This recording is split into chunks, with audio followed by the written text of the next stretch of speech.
नारायण नारायण नारायण नारायण। श्रीमद्भागवत दशम स्कंध अथैकोनसप्ततितमोऽध्यायः 69वां अध्याय। 69वां अध्याय देवर्षि नारद जी का भगवान की गृहचर्या देखना।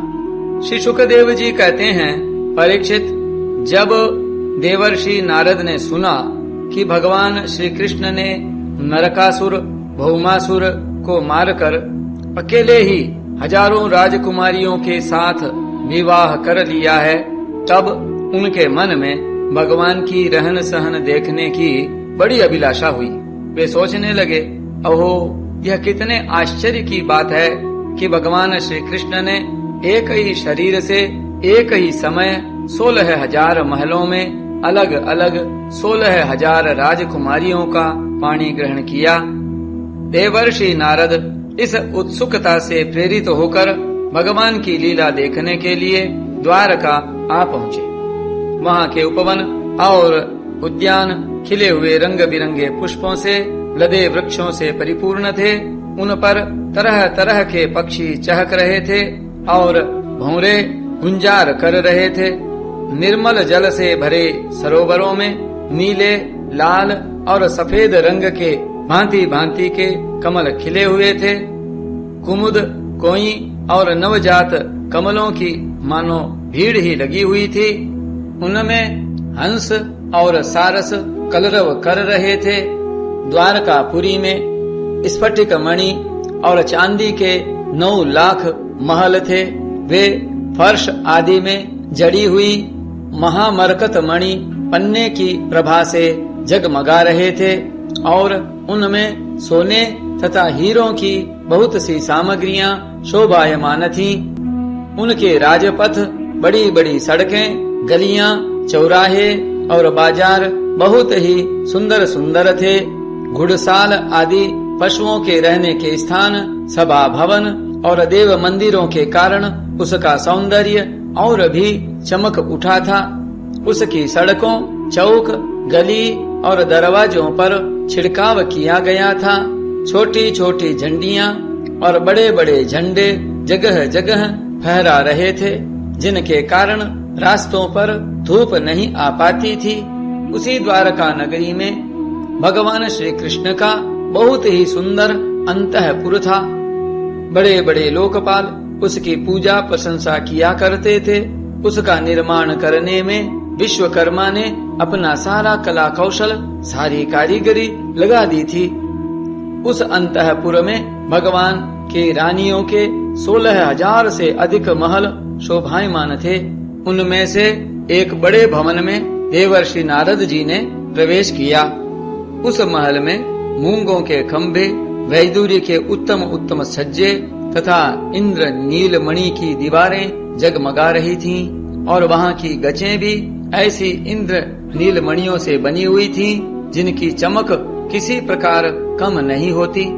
विश्वकर्मा ने बहुत से ऐसे चंदोबे बना रखे थे, जिनमें मोती की लड़ियों की झालरें लटक रही थीं।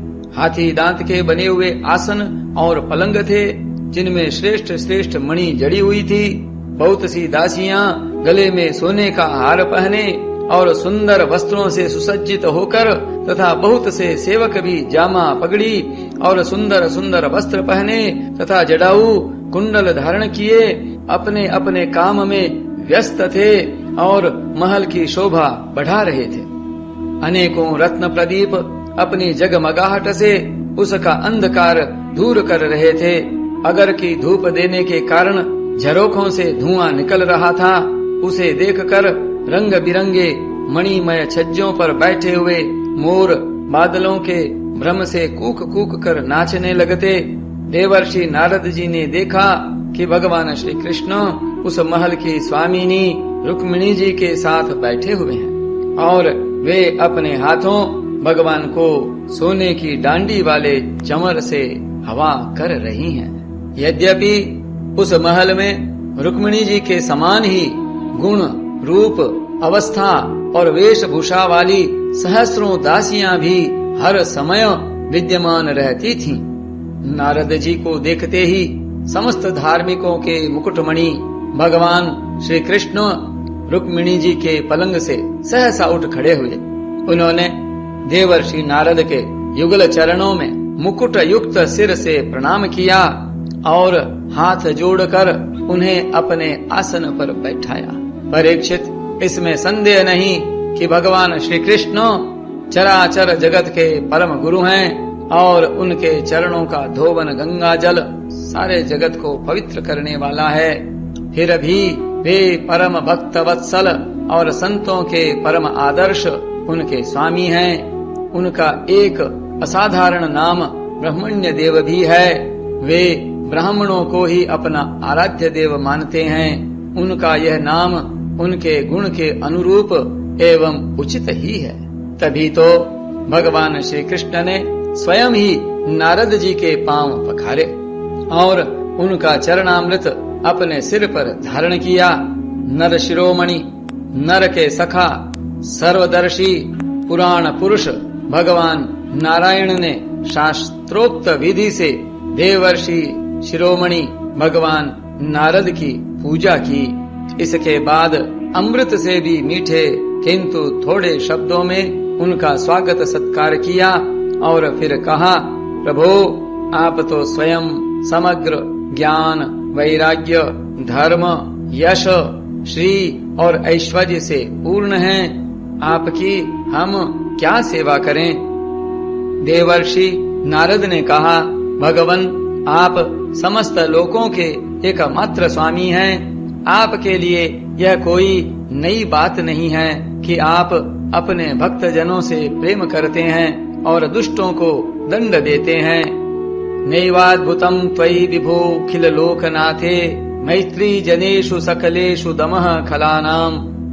परम यशस्वी प्रभो, आपने जगत की स्थिति और रक्षा के द्वारा समस्त जीवों का कल्याण करने के लिए स्वेच्छा से अवतार ग्रहण किया है। भगवन, यह बात हम भली भांति जानते हैं। यह बड़े सौभाग्य की बात है कि आज मुझे आपके चरण कमलों के दर्शन हुए हैं। आपके ये चरण कमल संपूर्ण जनता को परम साम्य मोक्ष देने में समर्थ हैं। जिनके ज्ञान की कोई सीमा ही नहीं है, वे ब्रह्मा, शंकर आदि सदा सर्वदा अपने हृदय में उनका चिंतन करते रहते हैं। वास्तव में वे श्री चरण ही संसार रूप कुएं में गिरे हुए लोगों को बाहर निकलने के लिए अवलंबन हैं। आप ऐसी कृपा कीजिए कि आपके उन चरण कमलों की स्मृति सर्वदा बनी रहे और मैं चाहे जहाँ जैसे रहूं उनके ध्यान में तन्मय रहूं। परीक्षित, इसके बाद देवर्षि नारद जी योगेश्वरों के भी ईश्वर भगवान श्री कृष्ण की योग माया का रहस्य जानने के लिए उनकी दूसरी पत्नी के महल में गए। वहाँ उन्होंने देखा कि भगवान श्री कृष्ण अपनी प्राणप्रिया और उद्धव जी के साथ चौसर खेल रहे हैं। वहाँ भी भगवान ने खड़े होकर उनका स्वागत किया, आसन पर बैठाया और विविध सामग्रियों द्वारा बड़ी भक्ति से उनकी अर्चा पूजा की। इसके बाद भगवान ने नारद जी से अनजान की तरह पूछा, आप यहाँ कब पधारे? आप तो परिपूर्ण आत्मा राम आप्त काम हैं और हम लोग हैं अपूर्ण। ऐसी अवस्था में भला हम आपकी क्या सेवा कर सकते हैं? फिर भी ब्रह्म स्वरूप नारद जी, आप कुछ न कुछ आज्ञा अवश्य कीजिए और हमें सेवा का अवसर देकर हमारा जन्म सफल कीजिए। नारद जी यह सब देख सुनकर चकित और विस्मित हो रहे थे। वे वहाँ से उठकर चुपचाप दूसरे महल में चले गए। उस महल में भी देवर्षि नारद ने देखा कि भगवान श्री कृष्ण अपने नन्हे नन्हे बच्चों को दुलार रहे हैं। वहाँ से फिर दूसरे महल में गए तो क्या देखते हैं कि भगवान श्री कृष्ण स्नान की तैयारी कर रहे हैं। इसी प्रकार देवर्षि नारद ने विभिन्न महलों में भगवान को भिन्न भिन्न कार्य करते देखा। कहीं वे यज्ञ कुंडों में हवन कर रहे हैं तो कहीं पंच महायज्ञों से देवता आदि की आराधना कर रहे हैं, कहीं ब्राह्मणों को भोजन करा रहे हैं तो कहीं यज्ञ का अवशेष स्वयं भोजन कर रहे हैं, कहीं संध्या कर रहे हैं तो कहीं मौन होकर गायत्री का जप कर रहे हैं, कहीं हाथों में ढाल तलवार लेकर उनको चलाने के पैंतरे बदल रहे हैं, कहीं घोड़े हाथी अथवा रथ पर सवार होकर श्री कृष्ण विचरण कर रहे हैं, कहीं पलंग पर सो रहे हैं तो कहीं बंदी जन उनकी स्तुति कर रहे हैं, किसी महल में उद्धव आदि मंत्रियों के साथ किसी गंभीर विषय पर परामर्श कर रहे हैं तो कहीं उत्तमोत्तम वारांगनाओं से घिर कर जल क्रीड़ा कर रहे हैं, कहीं श्रेष्ठ ब्राह्मणों को वस्त्राभूषण से सुसज्जित गौओं का दान कर रहे हैं तो कहीं मंगलमय इतिहास पुराणों का श्रवण कर रहे हैं, कहीं किसी पत्नी के महल में अपनी प्राण प्रिया के साथ हास्य विनोद की बातें करके हंस रहे हैं तो कहीं धर्म का सेवन कर रहे हैं, कहीं अर्थ का सेवन कर रहे हैं, धन संग्रह और धन वृद्धि के कार्य में लगे हुए हैं तो कहीं धर्मानुकूल गृहस्थोचित विषयों का उपभोग कर रहे हैं, कहीं एकांत में बैठकर प्रकृति से अतीत पुराण पुरुष का ध्यान कर रहे हैं तो कहीं गुरुजनों को इच्छित भोग सामग्री समर्पित करके उनकी सेवा शुश्रूषा कर रहे हैं। देवर्षि नारद जी ने देखा कि भगवान श्री कृष्ण किसी के साथ युद्ध की बात कर रहे हैं तो किसी के साथ संधि की, कहीं भगवान बलराम जी के साथ बैठकर सत्पुरुषों के कल्याण के बारे में विचार कर रहे हैं, कहीं उचित समय पर पुत्र और कन्याओं का उनके सदृश पत्नी और वरों के साथ बड़ी धूमधाम से विधिवत विवाह कर रहे हैं, कहीं घर से कन्याओं को विदा कर रहे हैं तो कहीं बुलाने की तैयारी में लगे हुए हैं। योगेश्वरेश्वर भगवान श्री कृष्ण के इन विराट उत्सवों को देखकर सभी लोग विस्मित चकित हो जाते थे, कहीं बड़े बड़े यज्ञों के द्वारा समस्त देवताओं का यजन पूजन और कहीं कुएं बगीचे तथा मठ आदि बनवाकर इष्टापूर्त धर्म का आचरण कर रहे हैं, कहीं श्रेष्ठ यादवों से घिरे हुए सिंधु देशीय घोड़े पर चढ़कर मृगया कर रहे हैं और उसमें यज्ञ के लिए मेध्य पशुओं का भी वध कर रहे हैं, और कहीं प्रजा में तथा अंतःपुर के महलों में वेश बदलकर छिपे रूप से सबका अभिप्राय जानने के लिए विचरण कर रहे हैं। क्यों न हो, भगवान योगेश्वर जो हैं परीक्षित इस प्रकार मनुष्य की सी लीला करते हुए ऋषिकेश भगवान श्री कृष्ण की योग माया का वैभव देखकर देवर्षि नारद जी ने मुस्कुराते हुए उनसे कहा, योगेश्वर आत्मदेव आपकी योग माया ब्रह्मा जी आदि बड़े बड़े मायावियों के लिए भी अगम्य है, परंतु हम आपकी योग माया का रहस्य जानते हैं, क्योंकि आपके चरण कमलों की सेवा करने से वह स्वयं ही हमारे सामने प्रकट हो गई है। देवताओं के भी आराध्य देव भगवान 14 भुवन आपके सुयश से परिपूर्ण हो रहे हैं। अब मुझे आज्ञा दीजिए कि मैं आपकी त्रिभुवन पावनी लीला का गान करता हुआ उन लोकों में विचरण करूं। भगवान श्री कृष्ण ने कहा, देवर्षि नारद जी, मैं ही धर्म का उपदेशक, पालन करने वाला और उसका अनुष्ठान करने वालों का अनुमोदन करता भी हूँ। इसलिए संसार को धर्म की शिक्षा देने के उद्देश्य से ही मैं इस प्रकार धर्म का आचरण करता हूँ। मेरे प्यारे पुत्र, तुम मेरी यह योग माया देखकर मोहित मत होना। श्री सुखदेव जी कहते हैं, इस प्रकार भगवान श्री कृष्ण गृहस्थों को पवित्र करने वाले श्रेष्ठ धर्मों का आचरण कर रहे थे। यद्यपि वे एक ही हैं, फिर भी देवर्षि नारद जी ने उनको उनकी प्रत्येक पत्नी के महल में अलग अलग देखा। भगवान श्री कृष्ण की शक्ति अनंत है।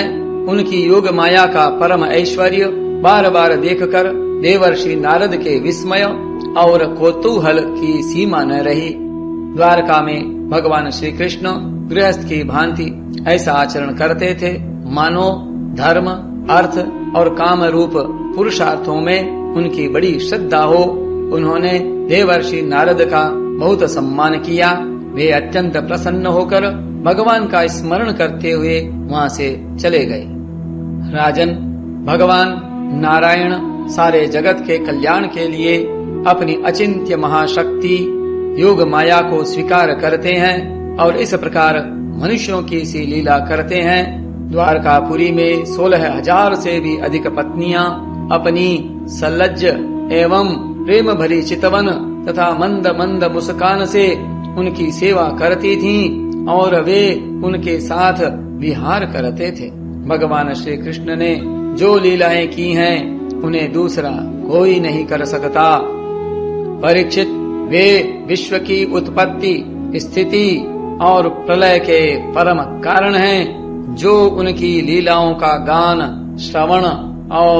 गान श्रवण करने वालों का अनुमोदन करता है, उसे मोक्ष के मार्ग स्वरूप भगवान श्री कृष्ण के चरणों में परम प्रेममयी भक्ति प्राप्त हो जाती है। नारायण नारायण नारायण।